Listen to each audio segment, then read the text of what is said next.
মানে আমি কিছু বুঝি না, আমি কি কারো পাকা ধানত মই দিছি? কদিনই পাকা ধানত মই দিলে তাহলে হয়নি যে মানুষ আমাকে কিছু করবে আমি সহ্য করবো।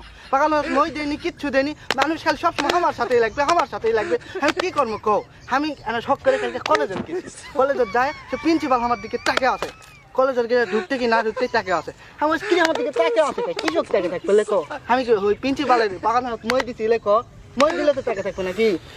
ওরা কিছু মনে করিনি, সোজা সোজা আমি চলে গেল কলেজের ভিতরে ঢুকে আমার দিকে পিউনের টাকা আছে, পিউনের টাকা আছে। কিরে পিউনের ধানতে মই দিছি? কলে পিউনের ধানতে তো মই দেয়নি, তাইলো পিউনের ধানতে মই দেয়নি, প্রিন্সিপালের ধানতে মই দেয়নি, তাহলে তাকে আছে কেন? তাকে আছে কৃষক, আমার দিকে তাকে থাকা লাগে কৃষক।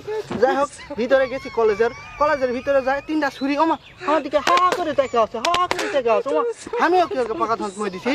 না হলে অবশ্যই আমার দিকে ক্রাশ খাচ্ছে, ক্রাশ না খেলে কি টাকা থাকতে হলে ক্রাশ খাওয়ার জন্যই টাকা আছে। যাই হোক যেটাই করুক, তাকে থাকা দেখে আমি মনে করছি না নিজেকে গর্ববোধ মনে করলো যে আমার দিকে মেয়ে তাকে আছে রে, মেয়ে তাকে আছে, তাহলে আমার কপাল ভালো নয়। তো ওই জায়গার থেকে আমি ভিতরে গেছি, যাই দেখি যে ঘন্টা দেয় না দপ্তরি, ওই আমার দিকে তাকে আছে, ওই তাকে থাকতে থাকতে আমি খেয়াল করলো মুচকি হাসছে। দপ্তরে আবার ক্রাশ খাবে কে? দপ্তরি তো ক্রাশ খাবে না, তাইলো দপ্তরি ক্লাস কেমন ভিতরে চলে গেছি, স্কুলের ঘরের ভিতরে যত ছাত্রী সব আমার দিকে তাকিয়ে আছে কি তাকিয়ে আছে কে? আমার দিকে তাকিয়ে থাকবে কি শোক? আমার দিকে তাকিয়ে থাকছে অবশ্যই কোনো কারণ আছে, কারণ ছাড়া তো জীবনে তাকিয়ে থাকবে না। এই তাকিয়ে থাকা দেখে আমি স্কুলের ঘরের ভিতর থেকে বের হয়েছি টয়লেটের জন্য।